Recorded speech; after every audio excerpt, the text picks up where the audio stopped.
नमस्कार मंडळी. तर उद्या आहे दिवाळीचा पहिला दिवस, अर्थातच नरक चतुर्दशी. म्हणजेच आपण त्याला पहिली अंघोळ असं सुद्धा म्हणतो त्या दिवसाला, ज्या दिवशी आपण उठणं लावून पहिली अंघोळ करतो. तर त्यासाठी छान मला तोरणं तयार करायची होती, म्हणून आमच्याच परसावात आलेली ही झेंडूची फुलं मस्त काढून घेतली. मला जेवढी लागणार होती तेवढी. ही पहा काय मस्त गोंडे आहेत ना, एकदम भरगच्च असे.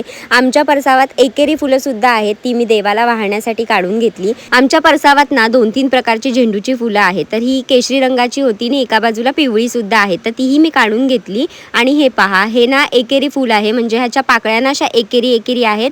भरगच्च झेंडूचं फूल नाही आहे, म्हणून ह्याला एकेरी झेंडूचं फूल म्हणतात. तर इकडे बघा, ही सदाफुलीचं झाड आहे, त्याला फक्त 2च फुलं आली होती, सो ती सुद्धा मी काढून घेतली. आणि नरक चतुर्दशीच्या दिवशी सगळ्यात महत्त्वाचं असतं ते नरकासुराचा वध, म्हणजेच कार्ट आपण पायाखाली चिरडून नरकासुराचा वध केला असं मानतो. तर इकडे कार्ट आमच्या घराच्या बाजूलाच वेल आला होता, सो मी 2-3 कार्ट काढून घेतली. आता हे सगळं मी आदल्या दिवशी संध्याकाळ व्हायच्या आधीच काढून घेतलंय, कारण पहाटे अंघोळ करायची आहे, त्याच्यामुळे सगळं रेडी असणं गरजेचं आहे. तर उद्या भेटूयात. आत्तासाठी बाय.